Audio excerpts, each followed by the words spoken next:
Cuenta la leyenda que en el siglo I, justo después de la muerte de Jesús, un barco lleno de refugiados de Tierra Santa llegó al sur de Francia.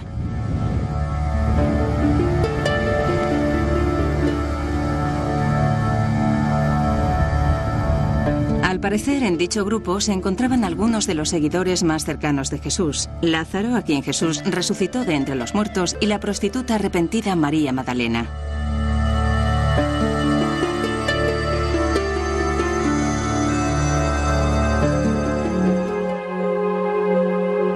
Pero, ¿qué ocurriría si les dijéramos que ahí no acaba la historia?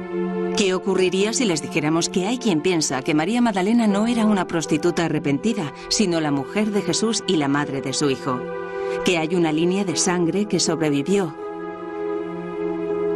Que la verdad fue ocultada por la Iglesia, pero transmitida por una sociedad secreta de la que formaba parte Leonardo da Vinci. Y que éste codificó la verdad en algunos de sus cuadros más famosos.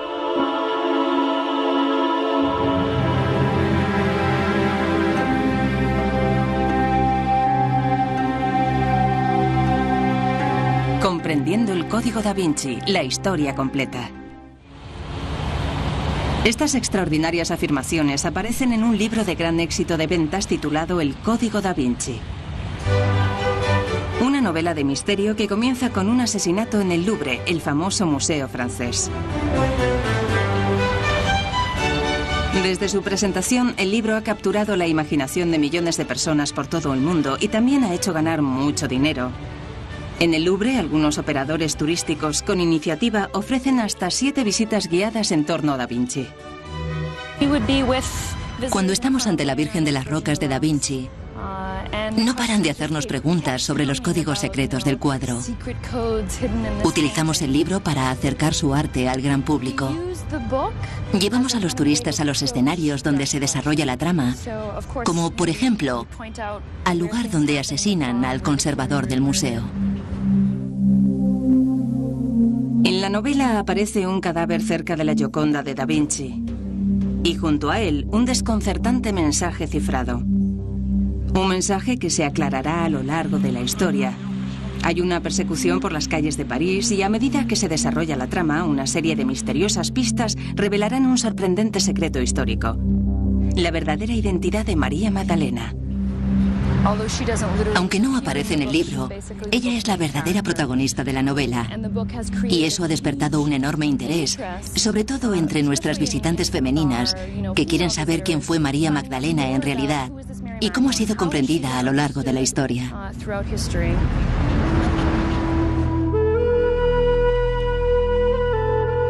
Según la novela, María Magdalena, popularmente conocida como la prostituta arrepentida, es la persona más importante del ministerio de Jesús, y también su mujer y madre de su hijo. El libro es evidentemente ficción. Sin embargo, el autor, en una nota introductoria muy controvertida, afirma que muchos de los datos históricos de la trama son verdaderos. ¿Será cierto?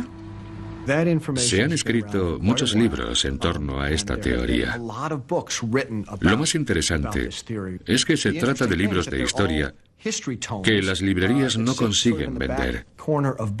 Y lo que ha ocurrido ahora es que el Código da Vinci ha extraído de ellos toda la información y la ha utilizado en otro género, por lo que hay muchísima gente leyendo sobre estos temas por primera vez.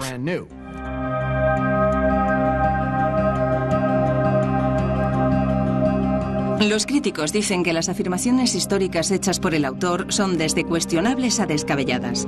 Por ejemplo, el libro sugiere que la pirámide enfrente del Louvre es un símbolo de la femineidad y la masculinidad sagradas.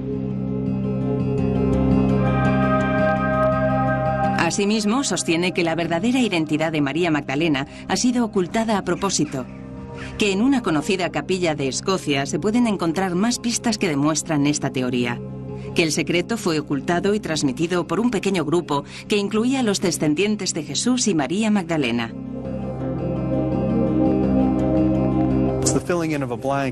No tenemos pruebas que lo demuestren. Se pueden sugerir todo tipo de cosas cuando no se dispone de pruebas. No hay ni una sola prueba que lo demuestre. Pero ¿dónde surgieron estas afirmaciones? Nos disponemos a averiguar si las afirmaciones del libro se corresponden con la realidad. Averiguaremos de dónde las extrajo el autor y examinaremos todas las pruebas.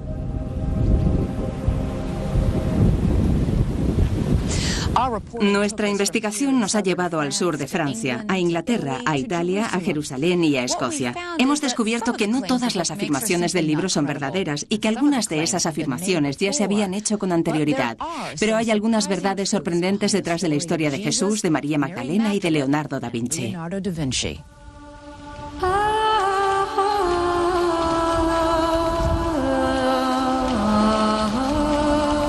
Es muy probable que Jesús y María Magdalena se conocieran aquí, en el mar de Galilea, donde, de acuerdo con la Biblia, Jesús pasó mucho tiempo predicando. La mayoría de los historiadores creen que María Magdalena era de un pueblo llamado Migdal o Magdala, que ahora está en ruinas y en el que una vez hubo una iglesia en su honor.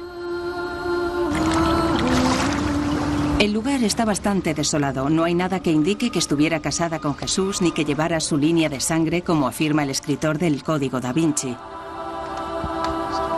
Al principio era muy escéptico. Pero cuando empecé a documentarme para escribir el Código da Vinci e intenté probar la invalidez de la teoría sobre María Magdalena y la sangre sagrada, empecé a cambiar de opinión.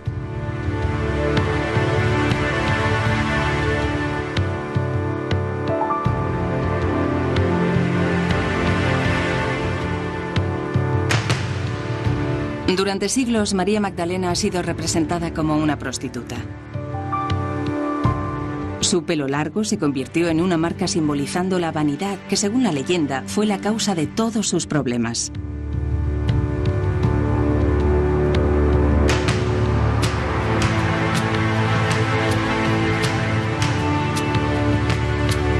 Dan Brown piensa que su imagen se ha falseado. En ninguna parte de la Biblia se dice que María Magdalena fuera prostituta. Y que la Iglesia ha permitido que esto suceda para ocultar la verdad sobre su relación con Jesús.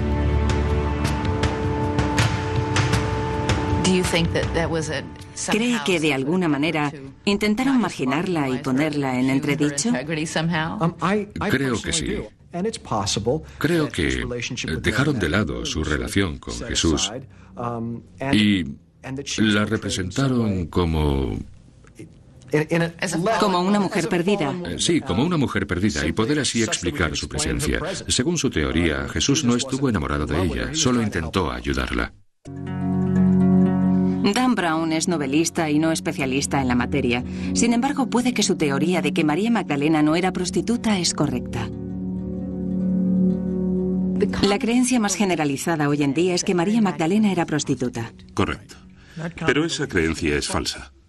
No existen hechos que demuestren la teoría tradicional de que María Magdalena era prostituta o una mujer de dudosa reputación. No se dedicaba a la profesión más antigua del mundo, sino que era una de las seguidoras femeninas de Jesús. Era una de las mujeres auxiliares en la misión de Jesús. Eran mujeres que le ayudaban incluso económicamente. ¿Por qué terminaron describiendo a María Magdalena como una prostituta durante casi 2000 años si no hay pruebas que lo demuestren? Una mujer que viaja con un grupo de hombres no puede ser más que una prostituta, una mujer promiscua. Este tipo de rumores se debían extender por esas comunidades. Y según Pagels, puede que haya otra razón. Los evangelios del Nuevo Testamento describen a María Magdalena como una mujer poseída por el diablo a la que sanó Jesús. Y desafortunadamente para María Magdalena, su historia comienza justo después de la historia de una prostituta a la que Jesús perdona por sus pecados. Sin embargo, es evidente que no se trata de la mujer de la escena anterior. Por tanto, el hecho de que estuviera poseída no significa que María Magdalena fuera promiscua. Tenemos que tener en cuenta lo que eran los demonios en aquella época, no era ciencia ficción. ¿Qué eran? Representaban la enfermedad, el dolor, y entonces no disponían de la tecnología médica de hoy en día, por lo que atribuían todos los males a los demonios. Entonces, ¿consiguió recuperarse? Sí, se recuperó. Sin embargo, en el año 591, el Papa Gregorio Magno pronunció un sermón de Pascua en el que afirmó que María Magdalena y la prostituta sin nombre eran la misma persona. Antes del siglo VI no hay ninguna conexión entre María Magdalena y la prostituta o pecadora. El Papa Gregorio fue el que confirmó dicha conexión. Algo muy desafortunado. Finalmente, el Vaticano corrigió esa declaración, pero en 1969, 1378 años después. Es increíble que la creencia de que María Magdalena era prostituta haya sobrevivido durante más de un milenio sin existir siquiera una prueba que lo demostrase.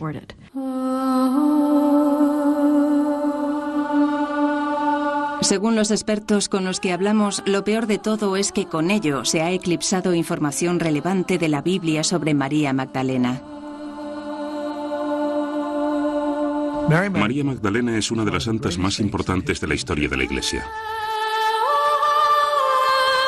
Es quizás la seguidora de Jesús de la que más se habla en los Evangelios del Nuevo Testamento. Hay 8 listas de las mujeres que viajaban con Jesús, y en 7 de ellas, María Magdalena es la primera que se menciona. Según la Biblia, estaba a los pies de la cruz al lado de su madre cuando Jesús murió, mientras casi todos los seguidores masculinos de Jesús estaban escondidos. María Magdalena era la discípula más cercana a Jesús. El padre McBrien piensa que María Magdalena fue uno de los principales apóstoles de Jesús. De haber sido hombre, hubiera sido su apóstol clave. Según el Nuevo Testamento, cuando Jesús resucitó de entre los muertos, se le apareció a María Magdalena primero. Fue la primera testigo, incluso antes que Pedro, lo que indica que fue su apóstol. ¿Pero estaba casada con Jesús?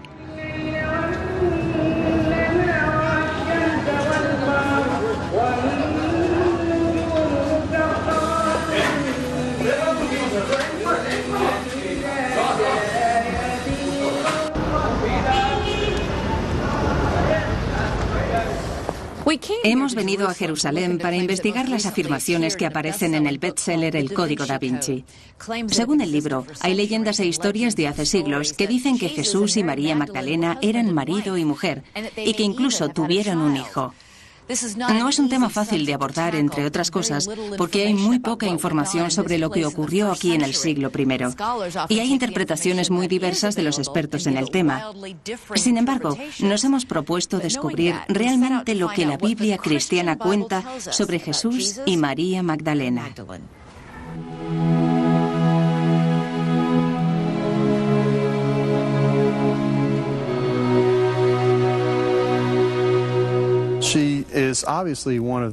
Evidentemente, ella estaba entre los seguidores de Jesús. Pero lo que no podemos confirmar es que estuviera casada con él, porque no se habla de ella como familiar ni nada parecido.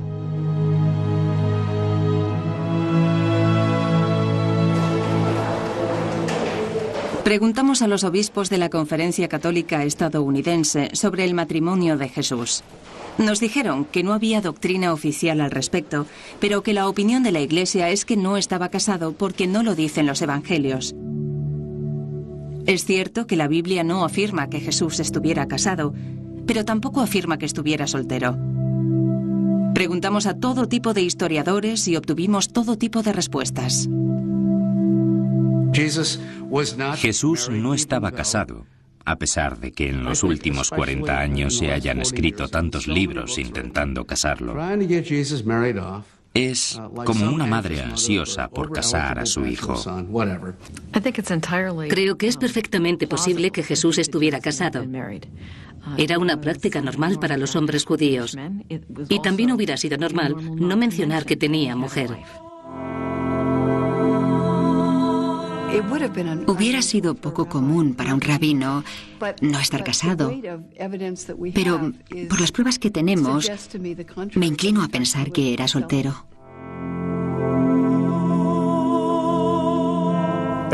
Según la tradición cristiana, Jesús era soltero. ¿Hay algún tipo de prueba en la Biblia que indique que Jesús estaba casado o soltero? No. Ni casado ni soltero. Ni una cosa ni la otra. Pero eso no significa que no pudiera haber estado casado. Si tu pregunta es si pudo estar casado, la respuesta es sí. Pero eso no tiene nada que ver con su divinidad, ¿verdad? En mi opinión, no. A menos que uno considere la intimidad sexual en el matrimonio como algo pecaminoso. Pero mi respuesta es no. Jesús podría haber estado casado. ¿Y podría haber seguido siendo el Hijo de Dios? Sí. Y a ojos de la Iglesia, hubiera seguido siendo Dios y hombre. Jesús hace muchas cosas muy humanas y eso no le despoja de su divinidad. Yo creo que su matrimonio no tiene nada que ver con su divinidad. No obstante, ni el Dr. Box ni el padre McBrien piensan que Jesús estaba casado. Dicen que la prueba más concluyente se encuentra en la Biblia. Uno de los primeros escritos que tenemos es del apóstol Pablo y gira en torno a su derecho a casarse. El Dr. Bock se refiere a la primera carta del apóstol Pablo a los Corintios. Pablo se queja porque quería casarse. San Pablo pregunta, ¿no tengo derecho a tener mujer como los hermanos de Jesús y como los otros apóstoles, como Pedro? Si Jesús hubiera estado casado, habría preguntado, ¿no tengo derecho a tener mujer como Jesús? Pero no dice eso. El novelista Dan Brown afirma que las pruebas de que Jesús y María Magdalena estuvieran casados son concluyentes.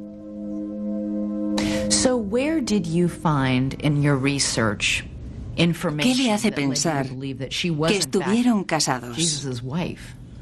En aquella época, se hubiera mencionado la soltería de un joven judío. Hubiera sido prácticamente un pecado. En el judaísmo del siglo I no hubiera podido estar soltero. Lo normal era casarse. Ni siquiera tenían una palabra en su vocabulario para hombre soltero. Margaret Starbird es la autora de algunos de los libros en que Dan Brown se basó para escribir el Código Da Vinci, pero no es experta bíblica ni teóloga. Los padres tenían que encontrar una novia para su hijo antes de que éste cumpliera los 20 años. Por tanto, en el judaísmo de la época, hubiera sido algo insólito que alguien estuviera soltero. Sin embargo, no está tan claro como Starbird y Brown quieren hacernos creer. Aunque habría sido poco común que un judío se quedara soltero en esa época, no hubiera sido insólito como ellos dicen. Los manuscritos del Mar Muerto encontrados en estas cuevas del desierto de Jerusalén lo demuestran. Hablan de una comunidad de hombres jóvenes, judíos, que habían dedicado sus vidas a Dios. Y los manuscritos parecen decirnos que todos eran solteros y ascetas. La cuestión del matrimonio de Jesús es muy interesante. Hubiera sido muy extraño que un hombre judío no se casara. Pero, por otra parte, tenemos datos de San Juan Bautista, discípulo de Jesús. ¿Vivía este en el desierto? ¿Estaba casado? Hay una teoría que dice que quienes escribieron los manuscritos del Mar Muerto, los ascetas esenios, influenciaron a San Juan Bautista. Algunos de los esenios de Qumran eran solteros y, al parecer, tuvieron cierta influencia sobre San Juan Bautista, Jesús y San Pablo. Por tanto, ¿por qué no pudo Jesús ser asceta también? Sin embargo, Starbird habla de otras pruebas del Nuevo Testamento. Así que usted dice que aunque la Biblia no afirma abiertamente que Jesús estaba casado, es algo que está cifrado en mensajes. Sí.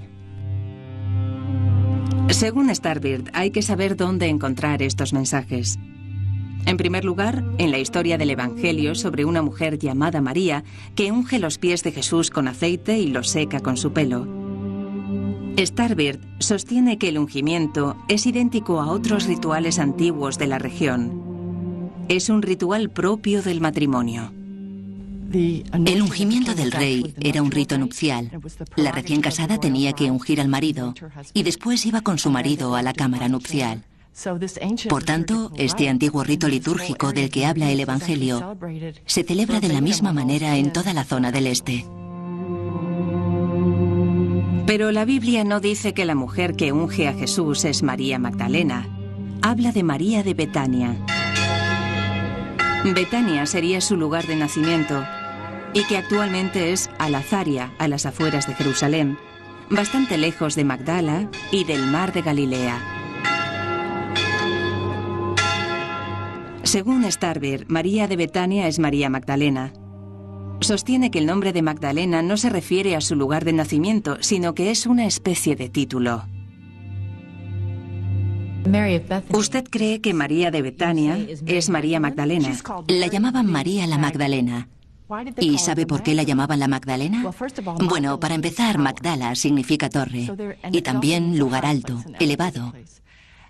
Era como decir Catalina la Grande. Con este apelativo la llamaban la Grande o la Elevada. Por lo tanto, creo que esta mujer no era de una localidad llamada Magdala. ¿Por qué está tan segura? Porque la localidad de Magdala no se llamaba así en la época de Jesús. Sin embargo, cuando preguntamos sobre ello a los arqueólogos israelíes, lo contradijeron. Nos dijeron que la localidad de Magdala existió en el siglo I, en la época de María y Jesús. No obstante, Margaret Starbird comentó algo muy misterioso.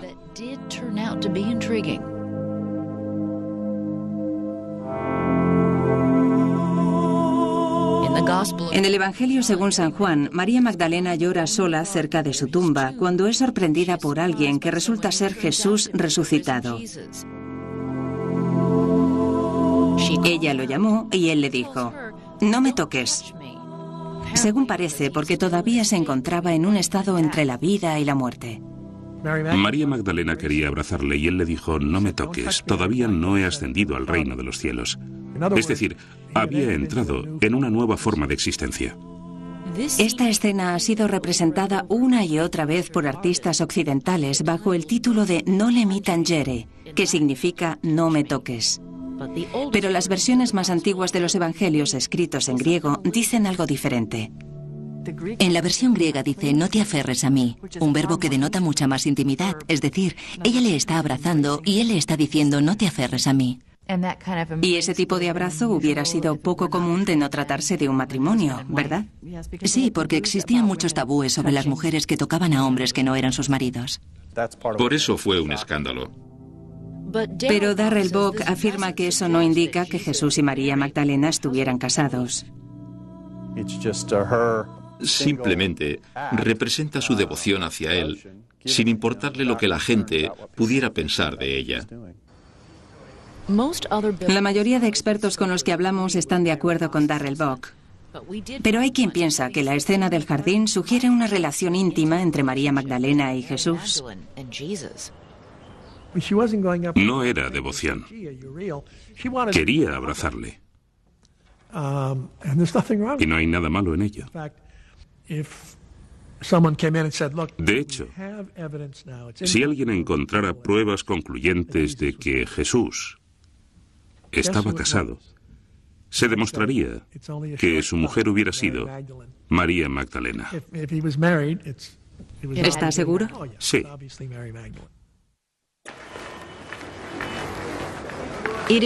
La noche en que murió, Jesús reunió a las 12 personas más cercanas a él aquí en Jerusalén para su última cena. Siglos después, Leonardo da Vinci pintaría esta escena como nadie lo había hecho antes. Un cuadro dramático que mostraba a Cristo en la tarde de su ejecución, revelando que uno de sus discípulos lo traicionaría. Pero ¿ocultó Leonardo en este cuadro un mensaje que ha pasado desapercibido a lo largo de los años? Pistas sobre una relación con una mujer a la que la historia ha tachado de prostituta, María Magdalena. Me empecé a interesar por María Magdalena y Leonardo da Vinci hace 15 años, cuando un profesor mío empezó la clase enseñándonos una diapositiva de la Última Cena, un cuadro que yo creía entender bastante bien, y nos habló de una omisión bastante evidente, la ausencia del cáliz de Cristo. Se rumorea que el cáliz que, según la Biblia, Jesús utilizó esa noche es el Santo Grial, la reliquia perdida que, al parecer, está escondida en Europa desde hace siglos. Por alguna razón, Leonardo da Vinci había omitido deliberadamente el cáliz donde los discípulos supuestamente bebían vino. Entonces no hay cáliz. No hay cáliz. Mi profesor creía que el Santo Grial sí estaba en la Última Cena de Leonardo da Vinci. Nos dijo que si mirábamos a la derecha de Jesús, veríamos el Santo Grial, que en realidad era María Magdalena.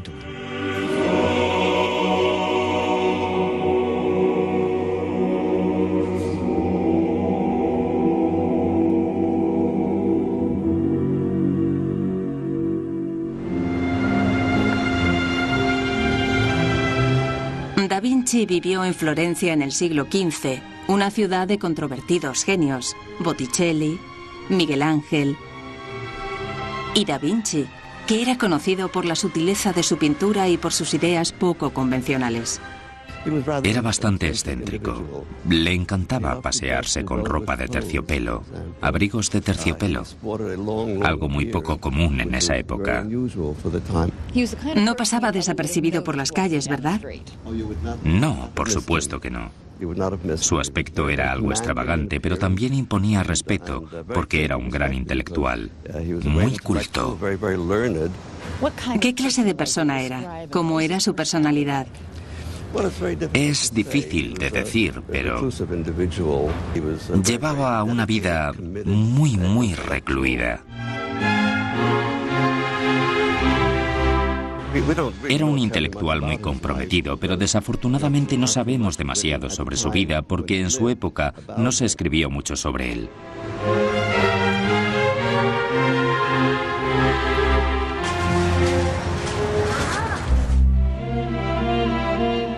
Sabemos de él por los cuadernos que empezó a escribir a la edad de 30 años.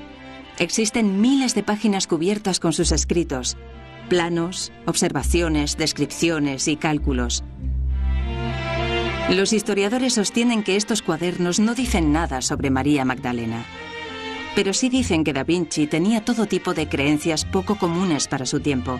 Estaba convencido de que los hombres podían volar 5 siglos antes de la invención del avión. Hay una cita muy buena sobre Da Vinci que dice: fue un hombre que despertó de un profundo sueño para descubrir que el resto del mundo continuaba durmiendo. Es precioso. Fue un alquimista, un matemático, un arquitecto, un inventor, un hombre muy avanzado para su época. Y se enfrentó al desafortunado desafío de ser un científico en una época de profundo fervor religioso, una época donde la ciencia era sinónimo de herejía. ¿Y cree que era el tipo de hombre que ocultaría información en sus cuadros? Por supuesto, porque vivía en una época en la que esa información no se podía airear. No se podía hablar de temas contrarios a la Iglesia. Dan Brown cree que Da Vinci escondió en su arte lo que no escribió en sus cuadernos y que utilizó su sutil estilo para transmitir sus verdaderas creencias. Cuando miro la Gioconda, veo una perfecta fusión de un hombre y una mujer. Y eso era lo que él quería transmitir. ¿Qué quiere decir? ¿Por qué dice eso? Porque es una imagen muy andrógina. No está claro que sea una mujer. Leonardo da Vinci era un artista lo suficientemente habilidoso como para erradicar, si hubiera querido, cualquier rasgo distintivo de la sexualidad del sujeto, o más bien del género del sujeto. Cuanto más aprendo de da Vinci, más percibo que es el tipo de hombre que nos contaría esta historia de una manera muy reservada. En 1495, Leonardo da Vinci empezó a pintar la Última Cena en el refectorio de la iglesia de Santa María de la Gracia, en Milán. ¿Qué me puede decir de la Última Cena? Hay una teoría que afirma que la figura que está junto a Jesús, que se parece a San Juan, es en realidad María Magdalena. La persona sentada junto a él es una mujer y no un hombre, y si se tratara de un hombre sería un hombre muy afeminado. San Juan siempre aparece con un aspecto muy afeminado. ¿Por qué? Porque es joven. Un joven imberbe. En la mayoría de las representaciones de la Última Cena, San Juan está dormido sobre la mesa o sobre el pecho de Cristo, según la Biblia y el Evangelio según San Juan. Por tanto, si fuera María Magdalena, ¿dónde está San Juan? Había 12 apóstoles, 12 hombres al lado de Cristo. Entonces, ¿ha sido eliminado San Juan y reemplazado por María Magdalena? No tiene sentido. ¿Cree que es posible que la figura que aparece junto a Jesús sea una mujer? No, claro que no. ¿Parece una mujer? A mí no me lo parece. ¿Por qué piensa así? Porque tiene el aspecto de un hombre joven. No tiene senos. Y el hecho de que tenga el pelo largo no significa nada, porque también tiene el pelo largo Cristo y Santiago, con los brazos extendidos. Y la figura de la izquierda también tiene pelo largo. Sin embargo, las caras de las otras figuras sí son masculinas, pero la de San Juan es muy afeminada. En la mayoría de las representaciones de la Última Cena en Florencia, aparece como un hombre muy joven. Si lo miras detenidamente, está claro que se trata de una mujer. Entonces, ¿por qué muchos historiadores de arte descartan totalmente esta posibilidad? Porque creo que vemos lo que nos han enseñado a ver. Y también ve relevancia en la disposición de sus cuerpos en forma de V. Sí, claro. Los cuadros son simbólicos por naturaleza. La V era el símbolo de la femineidad mucho antes de la época de Da Vinci. Y en el cuadro simboliza el útero, lo femenino. Tan solo un destacado historiador nos dijo que creía desde hacía mucho tiempo que la figura que aparece junto a Jesús era una mujer. En 1979 yo dije lo mismo. De hecho, es uno de los expertos en Da Vinci más destacados del mundo. Estamos ante una copia de la Última Cena. Pedretti cree que la obra de uno de los mejores expertos en el tema puede demostrar que la figura es una mujer. Y justo debajo hace un retrato femenino del apóstol San Juan. El estudiante terminó haciendo un retrato basado en la figura que está sentada junto a Jesús en la Última Cena de Da Vinci. Esto es lo que hemos visto antes. El mismo tipo de pelo, un pelo rizado, muy bonito. Está claro que no se trata de un hombre.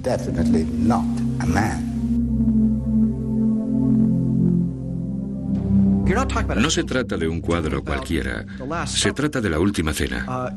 Se trata de quien estaba presente la noche antes de que Jesús fuera crucificado.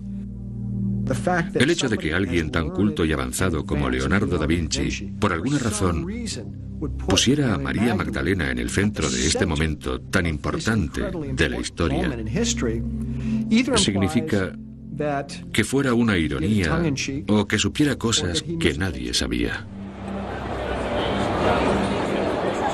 Sin embargo, si Da Vinci sabía algo sobre María Magdalena que la mayoría de la gente no sabía, ¿quién le dio la información? El Código Da Vinci sugiere que perteneció a una sociedad secreta que transmitió esta peligrosa información de generación en generación.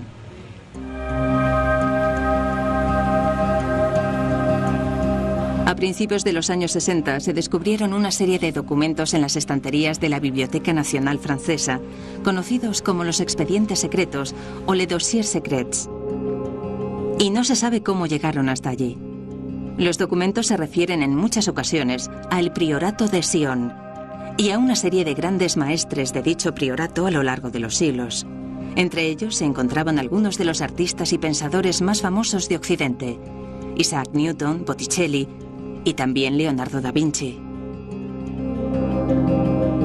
Carlo Pedretti quedó fascinado porque se sabe muy poco sobre los últimos años de da Vinci, excepto que se trasladó a Francia. Pedretti ha buscado pruebas que demuestren que da Vinci perteneció al priorato secreto de Sion. Encontré algunas conexiones bastante verosímiles y quise llegar al fondo del asunto, pero no pude llegar a ninguna parte. Todavía continúa buscando.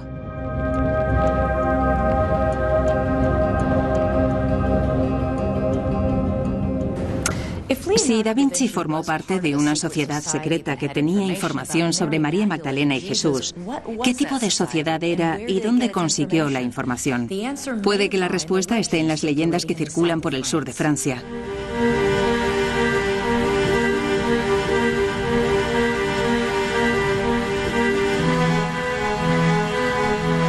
El Código da Vinci es un libro de ficción donde se produce un asesinato aquí, en el Louvre, el museo de arte más famoso de París. Encuentran un cadáver cerca de la obra maestra de Leonardo da Vinci, la Gioconda. Una tensa persecución de noche por las calles de París. El asesinato podría estar relacionado con una sociedad secreta que podría destruir a la Iglesia Católica. Y Leonardo da Vinci formaba parte de un misterioso grupo llamado el Priorato de Sion, que conocía el secreto y lo transmitió a unos cuantos generación tras generación. En la novela, las pistas están escondidas en París, Londres e incluso en un santuario de Escocia, la Capilla de Roslin. ¿El secreto? Que Jesús estaba casado con María Magdalena, que le dio un hijo y que trajo a ese hijo aquí, al sur de Francia, tras la crucifixión. De acuerdo con esta teoría, los descendientes de Jesús se casaron con los merovingios, los primeros reyes franceses. El autor del libro sugiere que la línea de sangre de Jesús y María corre por las venas de ciertas familias europeas de la actualidad. En su libro dice que Leonardo da Vinci formó parte de una sociedad secreta que sabía que María Magdalena era la esposa de Jesús, ¿verdad? Cierto. Y que María Magdalena pudo haber engendrado un hijo, comenzando así una línea de sangre. Correcto. ¿De dónde sacó esa idea? ¿Qué le llevó a apoyar esa teoría? Esa información lleva rondando bastante tiempo y se han escrito muchos libros al respecto sobre la teoría que relaciona al priorato de Sion con los merovingios.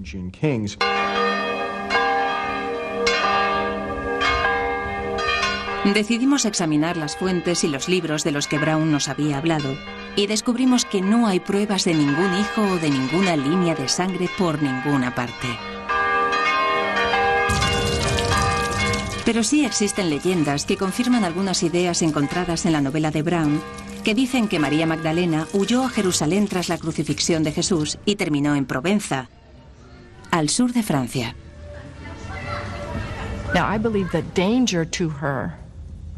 Su familia y amigos la ayudaron a escapar de Jerusalén por el peligro que corría al ser madre. La llevaron a un lugar seguro. Y ahí comienzan las leyendas que dicen que llegó en barco a la costa de Francia, trayendo consigo el Santo Grial.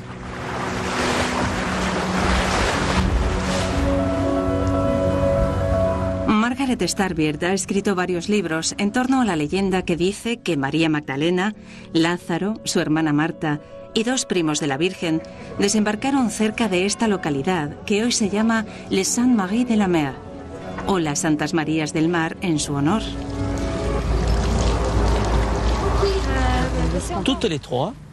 3 primos de la Virgen María. Perseguidos en Palestina, zarparon en un barco sin vela ni remos. Tras un viento temporal, llegaron a la costa sureste. Esta es la versión de los lugareños, no la de la Biblia. Sin embargo, el Código Da Vinci se basa en ella. ¿Qué pudo averiguar sobre la leyenda de María Magdalena en el sur de Francia?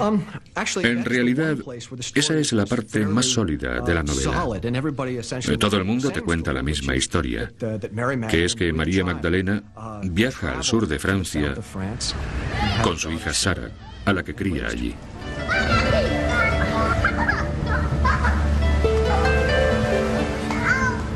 Nadie pudo confirmarnos esto en Les Saintes-Maries-de-la-Mer. Pero descubrimos que la leyenda dice que cuando las Marías y Lázaro llegaron, llevaban una niña de piel morena con ellos. Su nombre era Sara, pero nadie confirma que fuera la hija de María. Otra historia sostiene que era una sirvienta egipcia que llegó a Francia en barco. Se dice que se trataba de una adolescente. En la actualidad se la conoce como Santa Sara y es especialmente venerada por los gitanos que se consideran expertos en su historia. Tenía 17 años y solía cabalgar por esta zona, salvando las vidas de todos los niños enfermos. Incluso los gitanos no creen que se tratara de la hija de María Magdalena ni de Jesús. Eso es un sacrilegio. Y no se deben decir ese tipo de cosas sobre Jesús. Jesús nunca estuvo casado con nadie. Y Santa Sara era egipcia. Una sirvienta egipcia. No. Yo nunca he oído nada parecido. Uno no podría ser cristiano si creyera ese tipo de cosas. No, eso no es lo que tenemos entendido aquí. Eso es un invento de los americanos. Pero aunque no encontramos pruebas de que María Magdalena tuviera un hijo, los lugareños sostienen que sí estuvo en un lugar del sur de Francia. Una de estas historias nos llevó hasta ese lugar, una región llamada Languedoc. Tiene que ver con las leyendas del misterioso Santo Grial. El Grial se ha asociado con el cáliz que Jesús utilizó en la última cena y que después se utilizaría en la cruz para recoger las gotas de su sangre. Lo sacaron clandestinamente de Tierra Santa y lo escondieron en Europa durante siglos. La teoría que vinimos aquí a investigar dice que el recipiente que llevaba la sangre de Jesús se escondió en Francia, pero no era un cáliz. Las primeras leyendas dicen que María Magdalena trajo el Santo Grial a Francia. Todas las leyendas e historias sobre los caballeros con armaduras relucientes que recorrían Europa en busca del Santo Grial sostienen que María Magdalena trajo a Francia el recipiente sagrado que una vez llevó la sangre de Cristo. ¿Está diciendo que el Santo Grial es en realidad...? Creo que el recipiente sagrado que una vez llevó la sangre de Cristo fue María Magdalena. Ella fue el recipiente de su propia familia. ¿Piensa que el Santo Grial es María Magdalena? Sí. ¿Dónde surgió esta idea? Todo lo que se ha dicho y escrito está basado en mi trabajo. Henry Lincoln es un escritor cuyos libros son una de las fuentes principales de la historia del Código Da Vinci. La hipótesis que hemos presentado es que María Magdalena, la esposa de Jesús, cuando vino a Francia trajo consigo el Santo Grial, que era en realidad su útero. Era la sangre de Jesús. ¿Eso es lo que cree? Ni lo creo ni lo dejo de creer. Simplemente es una hipótesis. En 1980, Lincoln y 2 colegas más escribieron un libro en el que reconstruyeron todas las historias en torno a María Magdalena y también otras leyendas francesas. Presentaron una historia en la que María Magdalena no solo estaba casada con Jesús, sino que sus descendientes se casaron con los reyes franceses que gobernaron esta parte de Francia durante la dinastía merovingia. Los merovingios tienen una historia muy extraña en cuanto a sus orígenes. La madre del primer merovingio fue fecundada por una criatura marina, un pez, es decir, uno de los primeros símbolos de Jesús. A ver, voy a intentar resumir lo que creo haber entendido. La primera reina merovingia fue fecundada por una criatura marina. Dicha criatura podría simbolizar a Jesús. Por tanto, la línea de sangre merovingia sería la de Jesús. Sí, sí. Tiene razón en algo. El primer símbolo de Jesús fue un pez. Sin embargo, ¿se basa la teoría sobre la descendencia de Jesús en el sur de Francia en esto? ¿No sería más lógico decir que María Magdalena fue fecundada por Jesús? No, porque nuestra ortodoxia no acepta que Jesús pudiera haber estado casado. ¿Era peligroso hacer este tipo de afirmaciones? Este tipo de afirmaciones siempre han sido peligrosas. La Iglesia siempre ha reaccionado con violencia. Ahí tenemos el ejemplo de la Inquisición. Lincoln y sus colegas también examinaron ciertos documentos extraños que aparecieron en la Biblioteca Nacional de Francia a principios de los años 60, los expedientes secretos o les dossiers secrets. En ellos encontraron infinidad de referencias a una organización llamada el Priorato de Sion, que se remonta a la Edad Media y la época de las Cruzadas. Así que el Priorato de Sion se estableció para proteger a los descendientes de Jesús, los merovingios. Eso es. Muy bien. Lo has acertado. ¿Ah, sí? Lincoln llegó a la conclusión de que los nobles descendientes de Jesús de esta zona fueron los fundadores del Priorato de Sion. Asimismo, cree que crearon un brazo armado, los Caballeros Templarios, que lucharon en las Cruzadas. Las pistas que demuestran esto son las famosas historias románticas de la Francia medieval y que hoy conocemos como las leyendas del rey Arturo y el Santo Grial.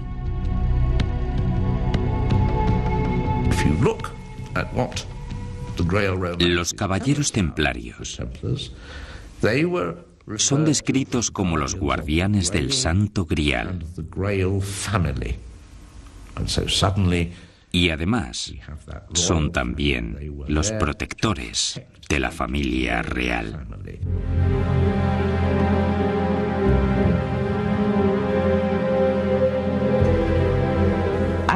Creo que los guardianes del Grial eran originariamente los caballeros templarios. De hecho, la historia medieval de Parsifal cuenta que estos caballeros templarios eran los guardianes de la familia del Grial.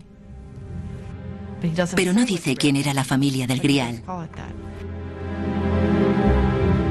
En unos minutos, ¿quiénes fueron los caballeros templarios? ¿Guardaban un poderoso secreto?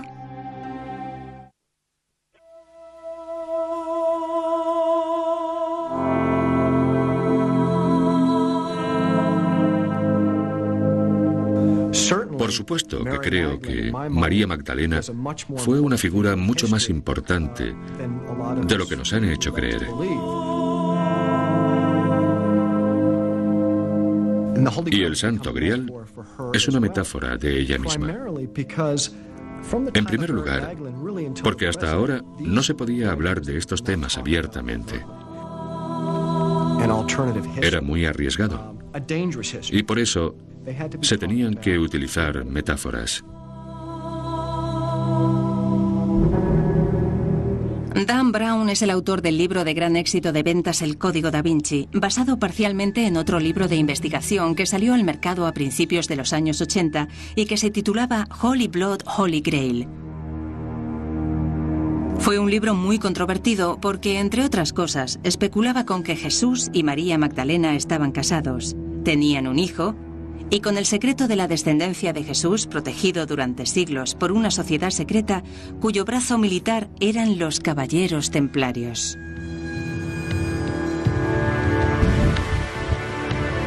Desde el punto de vista histórico, conocemos algunos hechos sobre los Caballeros Templarios.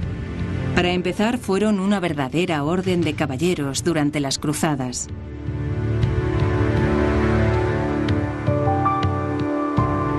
Los fundadores fueron un puñado de nobles franceses, algunos de los cuales estaban relacionados entre sí. Los caballeros templarios eran una orden de monjes guerreros. Una idea extraordinaria, ya que los guerreros matan a la gente, los monjes en general no. Tenían la esperanza, cuando se convirtieran en mártires, de que sus pecados fueran perdonados y de ir directamente al reino de los cielos.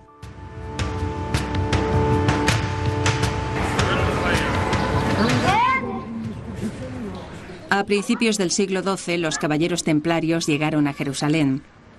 Al principio eran solo 9, pero al poco tiempo aumentaron en número y se convirtieron en un grupo muy adinerado y poderoso. Incluso el Papa les concedió privilegios especiales.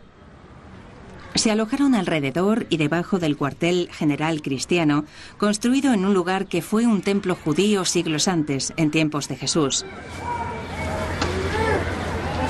Se rumoreaba que los templarios habían encontrado algo debajo de las estructuras, en una zona subterránea conocida como los establos de Salomón. Se decía que habían encontrado y llevado a Francia una especie de tesoro. La teoría es que esos documentos eran contrarios a la historia de Cristo, divulgada por la Iglesia.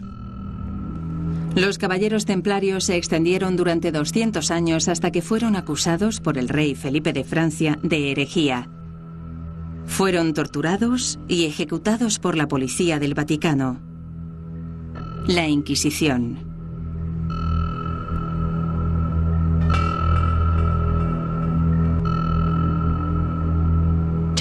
Dígame qué le hace creer que encontraron documentos debajo del templo de Salomón que afirmaban que Jesús estaba casado con María Magdalena. No encuentro otra explicación para que estos caballeros se hicieran tan poderosos de repente y después fueran tratados por el Vaticano de esa manera tan brutal. La Iglesia intentó desesperadamente hacerse con los documentos que ellos habían encontrado. Otros expertos que han pasado años estudiando a los caballeros templarios piensan que esta teoría es ridícula. Umberto Eco ha escrito varios libros relacionados con el tema, entre los que se encuentra El nombre de la rosa. Tiene una habitación entera en su casa a la que llama la Biblioteca de las Teorías Equivocadas. ¿Es cierto que los caballeros templarios encontraron algo debajo del antiguo templo de Salomón de Jerusalén que era tan valioso que... Dinero. ¿Encontraron dinero? Dinero. ¿No eran documentos que utilizaron para hacer chantaje? No tenemos pruebas que lo demuestren, pero sí que sabemos que hicieron mucho dinero. De hecho, los templarios llegaron a tener tanto dinero que se convirtieron en los banqueros de Europa. Muchos expertos piensan que acabaron con los templarios no porque tuvieran un secreto que amenazara al Vaticano, sino por la avaricia del rey Felipe de Francia. En 2 siglos se hicieron enormemente ricos. Y esa riqueza llamó la atención de Felipe el Hermoso de Francia. A principios del siglo XIV ya había atacado a los judíos y a los lombardos por su dinero. Y en 1307 se propuso hacer lo mismo con los templarios. Felipe el Hermoso de Francia tenía muy buenos motivos. Tenía deudas y necesitaba dinero desesperadamente. Al parecer, debía mucho dinero a los templarios. En 1307, el rey Felipe les acusó de cargos increíbles y grotescos. Blasfemia por orinar sobre una cruz, maldecir a Cristo, en fin, cosas increíbles. Los templarios eran muy ortodoxos. No eran herejes. Por eso los cargos fueron tan extraños. Se trataba de mentiras porque no podían acusarlos de nada más. Y nadie sospecharía que el rey de Francia fuera el responsable de esas mentiras. Así desaparecieron los templarios y su dinero.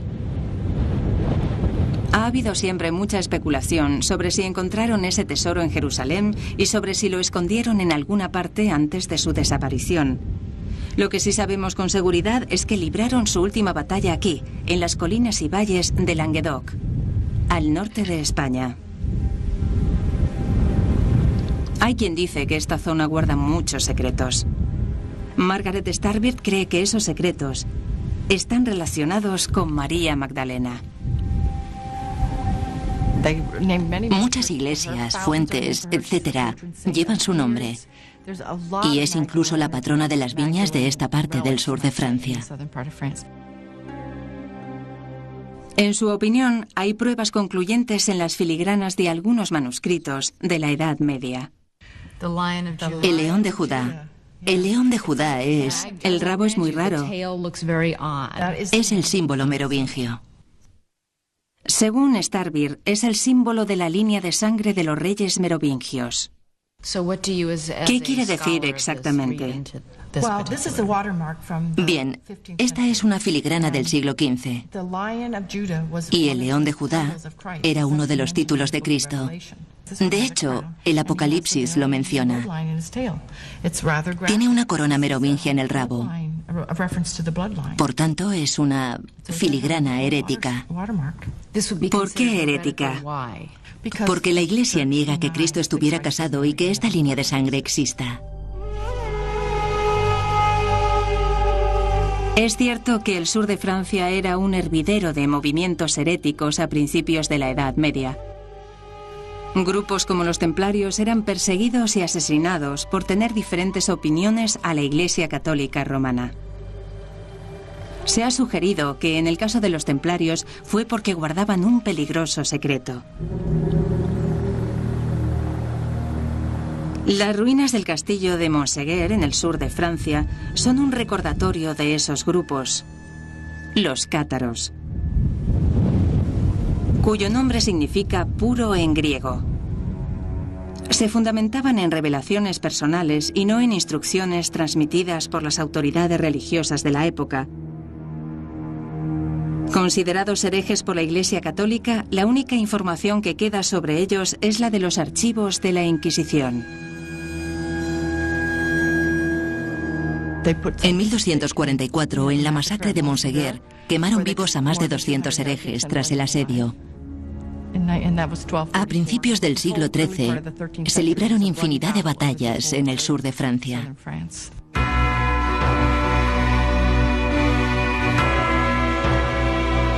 Los cátaros libraron una última batalla, pero al final fueron quemados en la hoguera en Montségur. Margaret Starbird cree que fue consecuencia de una creencia secreta sobre María Magdalena. Los historiadores expertos en ese periodo no están de acuerdo con esto. Me temo que ocurrió justamente lo contrario. Los cátaros acusaban a las mujeres de ser demonios porque tenían niños. Según sus propios escritos, creían en dos principios. El mal es físico y el bien espiritual. Por tanto, pensaban que todo lo físico, todo lo relacionado con el cuerpo, era maligno. Así las mujeres representaban el mal en la teología cátara, porque eran las que perpetuaban la vida y continuaban capturando espíritus y cuerpos malignos. La verdad de sus creencias desapareció con ellos.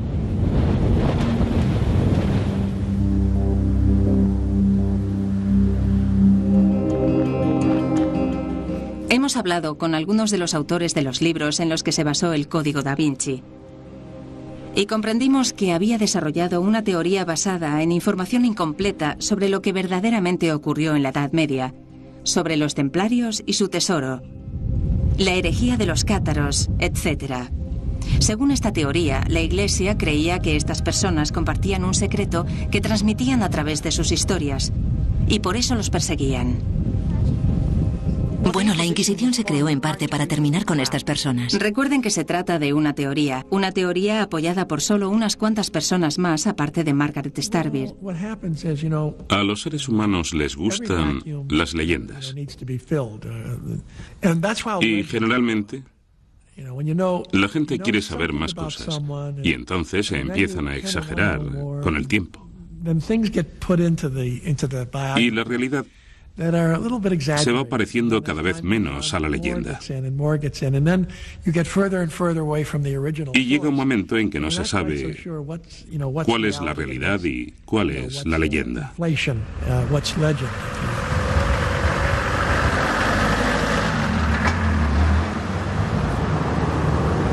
Esta región fue el escenario de una serie de extraños y misteriosos eventos a finales del año 1800. Un sacerdote pobre llamado Padre Berenguer Saunier se hizo cargo de la derruida iglesia de la Magdalena en un lugar llamado René de Château. Al parecer, el Padre Saunier estaba reparando el altar cuando encontró una especie de tesoro. Al igual que los caballeros templarios y los cátaros, se hizo rico.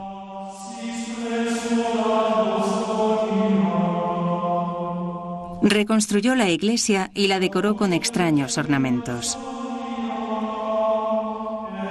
Y se convirtió en un hombre muy poderoso. Mucha gente famosa vino a visitarle, como Emma Calvé, una conocida cantante de ópera francesa. También Claude Debussy, el compositor francés.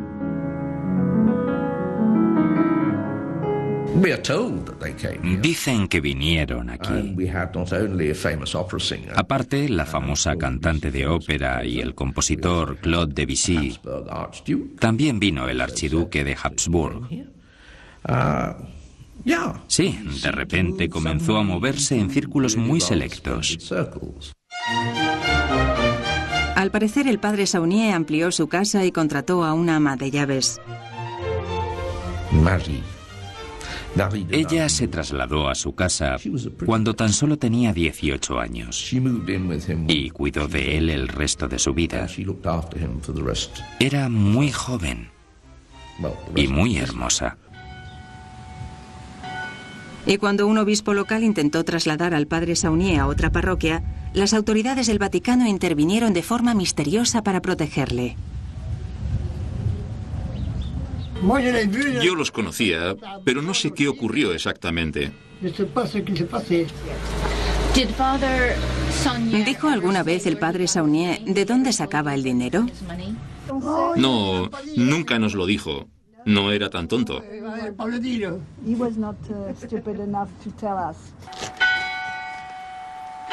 Evidentemente, se dice que el Padre Saunier tuvo algo que ver con el tesoro secreto que los templarios trajeron de Jerusalén durante las cruzadas. Un secreto sobre Jesús, María Magdalena y su descendencia. Otra versión de la historia es que cuando el Padre Saunier murió, dejó su fortuna a su ama de llaves y confidente Marie. Y algunos años después, cuando el gobierno francés pidió explicaciones sobre la procedencia de esa fortuna, Marie las quemó. Ya sé que nadie lo sabe, pero ¿cree que uno de esos documentos fue lo que le hizo tan rico de repente? Estaban escritos en latín antiguo y estoy seguro de que encontró información muy importante. ¿Cree que esos documentos tenían algo que ver con María Magdalena? Creo que sí. Creo que esos documentos tenían que ver con María Magdalena. Y aunque no hay pruebas que lo demuestren, yo lo veo muy claro. Al parecer, Brown está más convencido que el hombre que popularizó la teoría. ¿Usted cree que el Padre Saunier encontró los pergaminos secretos bajo el altar? Por supuesto que no. ¿Qué cree que pasó entonces? No creo ni dejo de creer nada. Ni sé ni dejo de saber. Entonces, ¿no sabe? No, no sé. ¿Hay alguna parte de la historia verdadera? No lo sé. Mucha gente piensa que lo sabe. Leen lo que yo he escrito y creen que lo saben. No se dan cuenta de que siempre escribo esas historias en condicional. Y siempre empiezo con "se dice".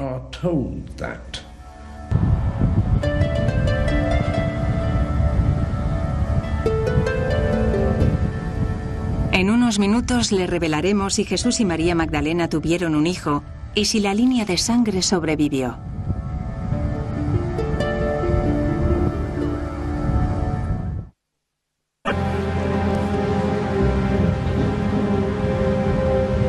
Hemos venido al sur de Francia para investigar algunas afirmaciones que se hacen en la polémica novela de El Código da Vinci, como que María Magdalena y Jesús tuvieron descendientes que se casarían con los primeros reyes cristianos de la zona, los merovingios, y que sus descendientes se emparentaron con familias de la nobleza que terminarían dispersándose por toda Europa, y que esas familias formaron una sociedad secreta conocida como el Priorato de Sion, y crearon la orden medieval de los templarios como su ala militar, y que entre los miembros del priorato se encontraban algunos de los pensadores más importantes de la historia de Europa en calidad de grandes maestres de su misteriosa organización. ¿Pero existió realmente el Priorato de Sion? Entrevistamos a un gran número de historiadores y escritores y muchos de ellos se refirieron a este priorato como una mera invención. No creo que lleguemos a saberlo nunca. No hay manera de saberlo. De ellos se ha dicho desde que son pura invención hasta que se trata de una poderosa sociedad secreta que aún existe en Europa. La idea de que el priorato existe tiene su mayor fundamento en aquellos extraños documentos de los que hemos hablado y que están guardados en la Biblioteca Nacional Francesa, los expedientes secretos. Nadie los había visto nunca hasta que aparecieron en 1966. Contenían varios árboles de familia que tenían sus raíces en la nobleza francesa, así como referencias a una sociedad secreta, el priorato, con maestres como Leonardo da Vinci, cuya misión era proteger algún secreto desconocido.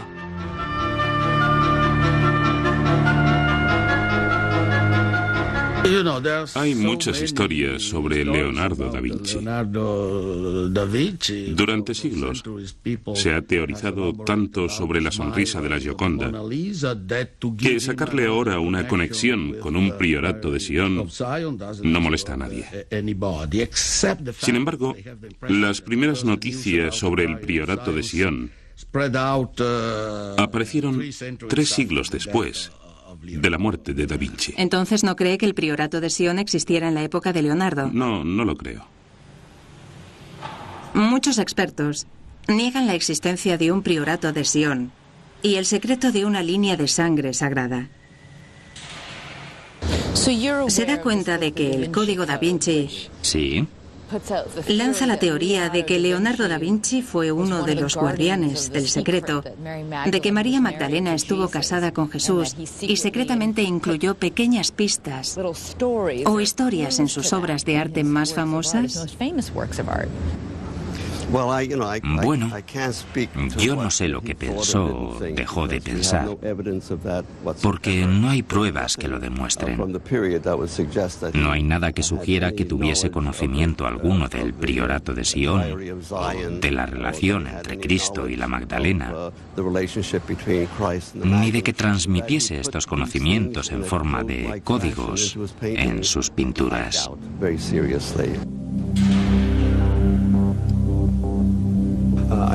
Pasé mucho tiempo en la Biblioteca Nacional de París y tuve acceso a la lista de los grandes maestres del priorato, conocida misteriosamente con el nombre de Les Dossiers Secrets.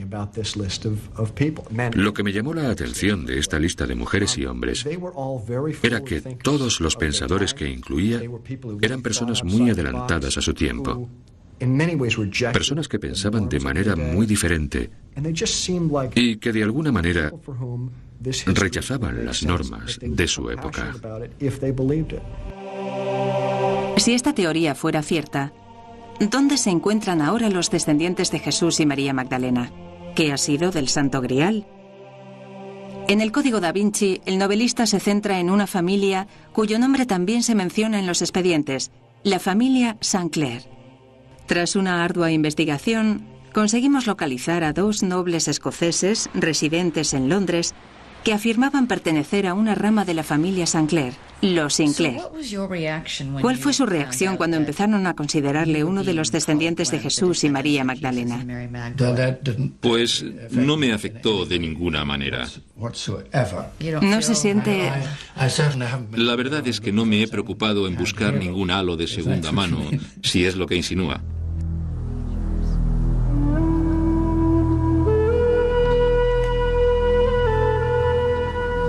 Un antepasado de los Sinclair, William Sinclair, construyó una famosa iglesia, la Capilla de Roslin, en Escocia, que también aparece en el libro de Dan Brown como un lugar repleto de pistas sobre un poderoso secreto, el de la importancia de María Magdalena.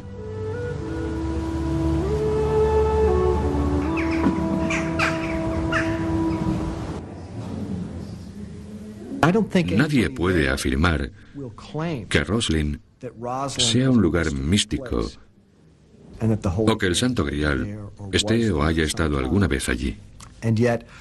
Sin embargo, allí dentro, uno tiene la sensación de que algo muy especial estuvo escondido allí en algún momento.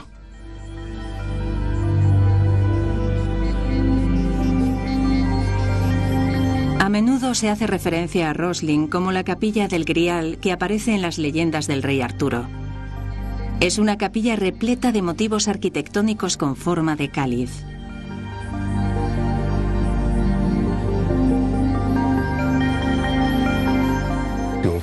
Hay 50 templos de Salomón, serpientes de la sabiduría, y en el techo se puede ver el que sigue siendo el romance más importante del Grial, Parsifal, el Parsifal original, y se puede ver también a la paloma mirando hacia abajo. Andrew, primo de Niven Sinclair, sostiene que el cuidado del Grial es una tradición de la familia Sinclair. Siempre han sido los guardianes de estos tesoros sagrados, especialmente del Santo Grial. Y cuando hablamos de la teoría a los Sinclair, su familia se emparentó con los descendientes de Jesús, ¿verdad? Sí, pero cuando llegó a mí la sangre ya estaba muy diluida.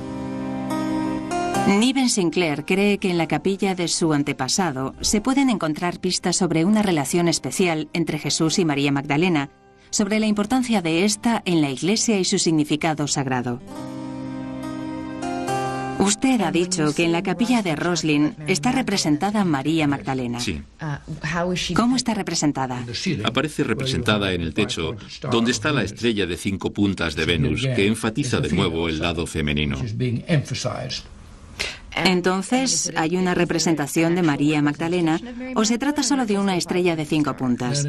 Se trata de una estrella de 5 puntas. Entonces, ¿no es la figura de una mujer? No, no es la figura de una mujer. Los dos Sinclair coinciden en que la Iglesia trató de marginar a María Magdalena. Sin embargo, Andrew Sinclair se muestra escéptico ante la idea de no ser descendiente de Jesús y María Magdalena. No hay pruebas que demuestren la descendencia de María Magdalena y Jesús. Llegados a este punto, pensamos que habíamos desenmarañado las leyendas en torno a María Magdalena en Europa y que habíamos dado con pruebas fascinantes, aunque débiles. Sin embargo, todavía nos quedaba un lugar por visitar.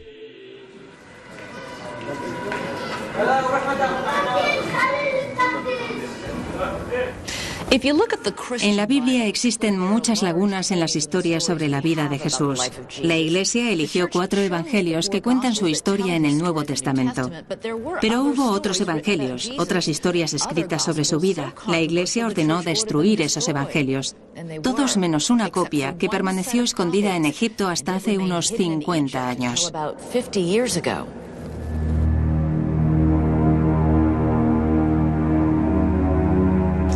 Durante muchos años, la Iglesia intentó conseguir y destruir los manuscritos de Nag Hammadi, que cuentan una historia alternativa sobre Jesús y María Magdalena. Los historiadores creen que estos documentos fueron escondidos por un monje de un monasterio cercano a finales del siglo IV. Por esas mismas fechas, el obispo de Alejandría ordenó su destrucción.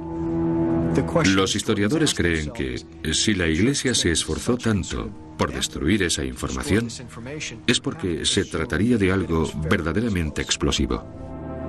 Se trata del Evangelio según Tomás, el Evangelio de la Verdad y el Evangelio según Felipe. En otro lugar se encontró un fragmento de otro llamado el Evangelio según María Magdalena. También se los conoce como evangelios gnósticos. Los grupos que los escribieron, al parecer, tenían un conocimiento especial sobre Jesús. ¿Pero decían estos textos que Jesús y María Magdalena estuvieron casados?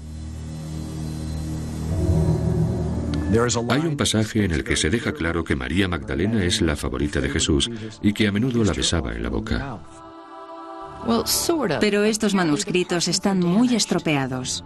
El Evangelio según Felipe dice que los discípulos se muestran celosos porque Jesús besa a María Magdalena en la... Y luego hay un hueco en el texto en el que se podría insertar tanto la palabra boca como mejilla o frente. Es posible que Jesús amara a María de manera sexual. El Evangelio según Felipe se refiere a María Magdalena como la compañera de Jesús. La palabra kioninos en griego puede significar compañera o pareja. Por tanto, es posible, pero no es seguro. Se cree que los 4 evangelios del Nuevo Testamento fueron escritos varias décadas después de la muerte de Jesús, pero existen dudas sobre cuándo fueron escritos los evangelios gnósticos. Lo que sí sabemos con certeza es que de algunos de ellos ya se tiene constancia en el siglo II y que durante el IV la Iglesia renegó oficialmente de ellos. Por tanto, algunos estudiosos piensan que no deben tenerse en cuenta, pero Elaine Pagels no está de acuerdo con ello. Gracias a las pruebas de los manuscritos, vemos que algunos son muy tempranos. Según Elaine Pagels, nos cuentan cómo era recordada María Magdalena por algunos de los primeros cristianos. Aunque hubiera habido una relación especial entre Jesús y María Magdalena, esta no hubiera sido de carácter sexual.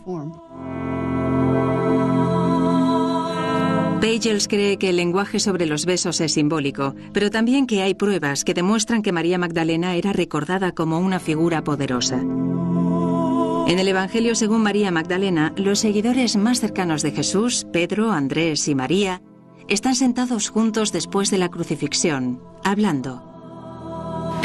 Pedro le pide a María Magdalena que cuente a los discípulos cualquier cosa que el Salvador le hubiese contado y que ellos no supieran.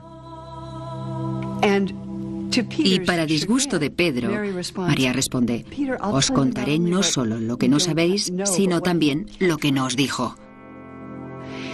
Y entonces les cuenta que ha visto al Señor y que le ha hablado. Andrés protesta y dice: no sé lo que pensáis los demás, pero yo no la creo.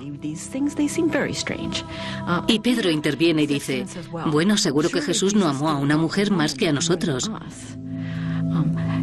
Entonces María empieza a llorar, aunque a mí personalmente me hubiera gustado que no lo hubiera hecho. Pero llora y responde: Pedro, ¿crees que me lo he inventado? Los expertos que piensan que estos evangelios gnósticos se escribieron al menos un siglo después de Jesús afirman que no se pueden considerar como portadores de información real. Por ejemplo, en el Evangelio según Tomás, Jesús, descrito en la Biblia como progresista en lo referente a la mujer, es de pronto retratado como machista. A las mujeres les va a encantar esto.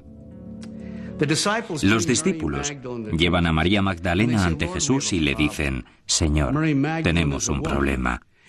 María Magdalena es una mujer y las mujeres no pueden heredar el reino de Dios. A lo que Jesús contesta: no os preocupéis, la convertiré en hombre. Esto es algo que Jesús nunca hubiera dicho, por lo que se trata de un documento falso. Algunos de estos apócrifos cuentan historias de la infancia de Jesús, sobre cómo era Jesús de niño. Lo describen recogiendo trozos de arcilla y haciendo pájaros con ella. matando a sus amigos y perdía mientras jugaba y ese tipo de cosas, afirmando así que utilizaba sus poderes divinos. ¿De verdad dicen ese tipo de cosas? Sí, por eso digo que hay documentos que hablan de muchas tonterías de la infancia de Jesús. Incluso dicen que utilizaba sus poderes divinos para aterrorizar y dominar a sus amigos. No se puede creer todo lo que dicen los evangelios. Se trata de historias que se han transmitido de forma oral, por lo que no son precisas. Son piezas de un rompecabezas que están empezando a tener sentido ahora. Y juntando todas las piezas, podremos saber quién fue realmente María Magdalena.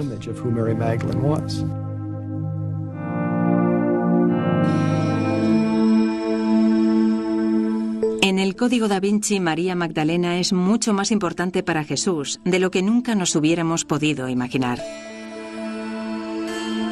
La novela afirma incluso que fue su esposa. El autor se basa en unos documentos encontrados en Egipto alrededor de 1945, conocidos como Evangelios gnósticos. Hice un gran trabajo de investigación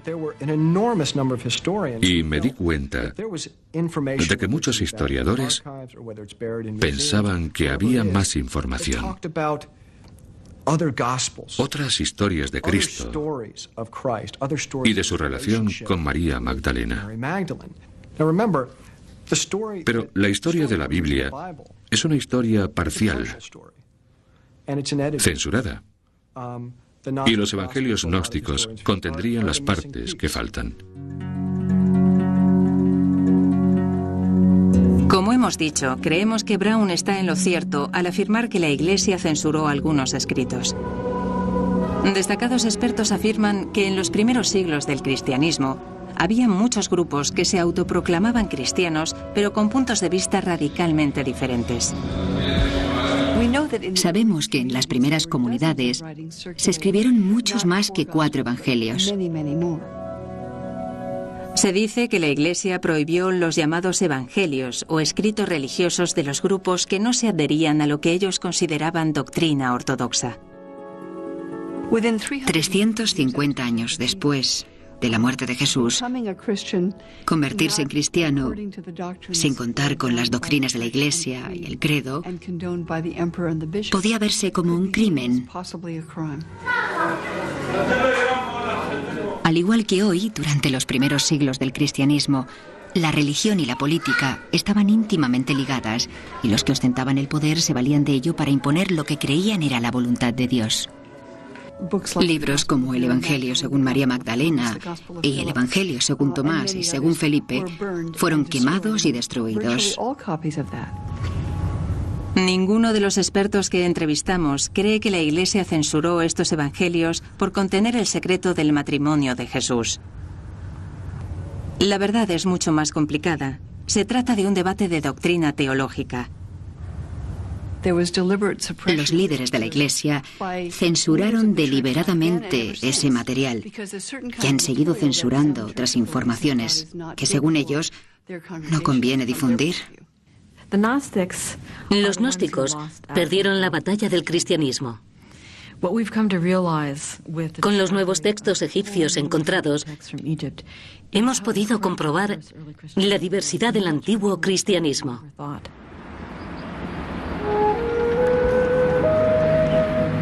Hemos descubierto que, aunque estos expertos no coincidan con Dan Brown en cuanto que los evangelios gnósticos cuentan que Jesús y María Magdalena estaban casados, sí coinciden en que María juega un papel fundamental en muchos de ellos.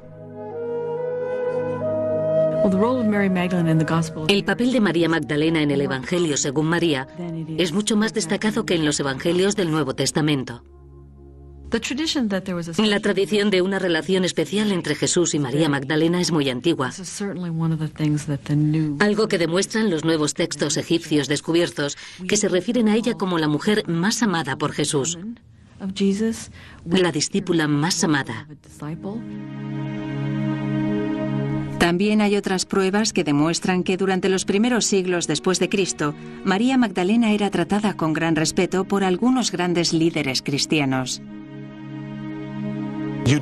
No hace falta ir a los evangelios gnósticos para encontrar esas alabanzas a María Magdalena. Por ejemplo, uno de los primeros cristianos afirmará que ella es la apóstol de los apóstoles, y otro declararía que es el fundamento de la fe. Yo sigo en mis 13. Soy muy testarudo y sigo pensando que la importancia de María Magdalena ya está patente en el Nuevo Testamento. Y eso significa que es una figura importante en el cristianismo, ya que se encuentra presente en 3 de las descripciones de la resurrección. Fue testigo principal de la resurrección. Muchos expertos sostienen que María Magdalena se va haciendo cada vez menos importante en los escritos de la Iglesia y que va siendo reemplazada por María, la Madre de Jesús. ¿Qué sucedió? Una posible explicación es que fue una víctima más de la Iglesia por su condición de mujer. Prueba de ello podría ser que 100 años después de Cristo, un obispo del sur de Francia escribe que se enfurece con los grupos que permiten a las mujeres participar en la comunión. Tertuliano, el primer gran escritor cristiano del norte de África, escribe sobre las mismas fechas. Estas herejes, qué descaradas, incluso se atreven con el bautismo y con la enseñanza, pero no tienen ningún derecho. Esas son cosas de hombres. Nuestros escritos del siglo II describen a María Magdalena como una persona privilegiada. Y eso es algo muy peligroso para las jerarquías masculinas, ya que entra en juego la atracción hacia las mujeres. ¿Son seductoras o son el camino de la revelación? ¿Deberíamos acercarnos a ellas o alejarnos de ellas? Un tema muy complicado. En el año 200 hay una exclusión sistemática de la mujer. Las mujeres estarán excluidas de cualquier puesto de autoridad. Esta marginación de la mujer podría explicar que la importancia de María Magdalena disminuyera a lo largo de los años. Pudo ser algo deliberado. Acusarla de prostituta es una excusa excelente para acabar con la idea de que fuera una alabada discípula y maestra. Como historiadores, no podemos decir cuáles fueron los motivos que llevaron a esto, pero sí podemos analizar los resultados. Acabar con la autoridad de la mujer en la Iglesia. En unos minutos, nuestras conclusiones.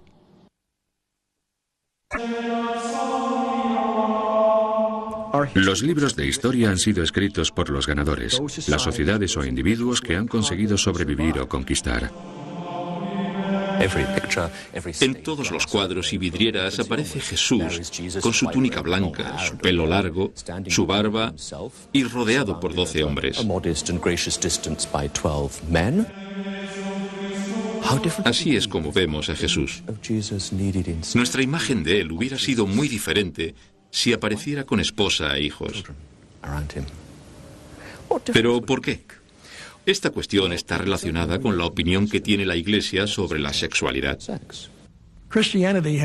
El cristianismo ha tenido una actitud muy enfermiza hacia la sexualidad. Si existieran pruebas que demostraran que Jesús estaba casado y tenía familia, los principios de la Iglesia católica se desmoronarían, ya que a lo largo de los siglos ha predicado que la sexualidad no es algo demasiado bueno.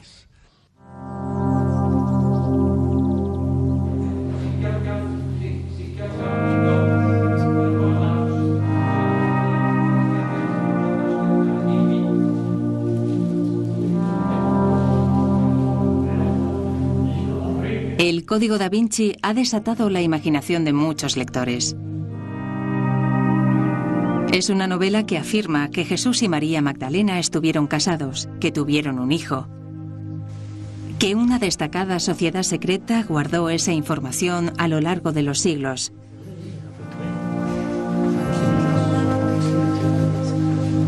que uno de sus grandes maestres fue Leonardo da Vinci y que éste ocultó pistas de esta teoría en sus obras de arte. Es todo un fenómeno. Hay visitas guiadas que llevan a los turistas a los diferentes escenarios donde se desarrolla la historia.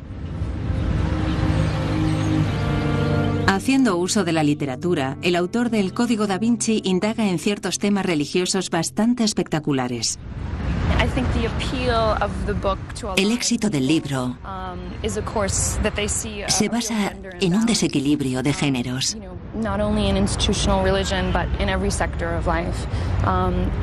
Vienen muchas mujeres interesadas en cómo se ha representado la femineidad a lo largo de los tiempos. Al retratar a María Magdalena como la discípula mayor, como la esposa de Jesús, el libro ha sido acogido pero también rechazado por los lectores. Pero sobre todo ha impulsado todo un debate.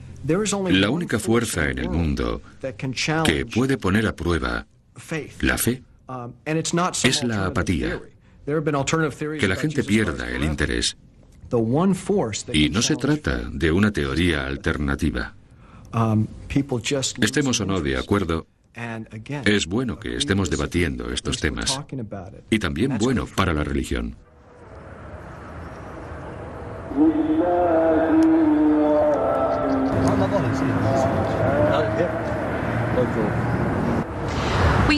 Comenzamos nuestra búsqueda de la verdad con una novela que afirma que Jesús estuvo casado con una mujer que supuestamente era prostituta. Sin embargo, no hemos encontrado pruebas concluyentes de que Jesús estuviera casado, ni de que tuviera un hijo. Tampoco hemos resuelto los misterios en torno al Santo Grial, pero hemos aprendido mucho sobre Jesús y la mujer que fue tan importante para él. Casados o no, se trata de una historia de amor porque hemos aprendido que María Magdalena estuvo mucho más cerca de Jesús de lo que pensábamos. ¿Por qué cree que su libro ha creado tanta polémica? Por los misterios de la espiritualidad, por el Santo Grial, por los orígenes de las religiones, ya que son temas muy profundos y muy interesantes. Y aunque uno esté o no de acuerdo con las teorías que existen, no podemos ignorarlas, como ha ocurrido durante muchos siglos. Si continuamos hablando de María Magdalena, Jesús y la sexualidad, nos olvidaremos de lo más importante, que es que hace 20 siglos tuvimos un gran líder religioso llamado Jesús de Nazaret, que acabó con los prejuicios culturales. Y entre sus discípulos y amigos más cercanos, había mujeres que no se limitaban a servir té y limpiar para los hombres, y que también eran verdaderas discípulas. María Magdalena fue la portavoz de Jesús y de su evangelio al mismo nivel que los hombres. A veces se nos presenta la religión como algo establecido e inalterable que se tiene que aceptar o rechazar. Pero estas tradiciones religiosas, entre las que se encuentra el cristianismo, son susceptibles de muchas interpretaciones y tenemos que asumir la responsabilidad que nos corresponde.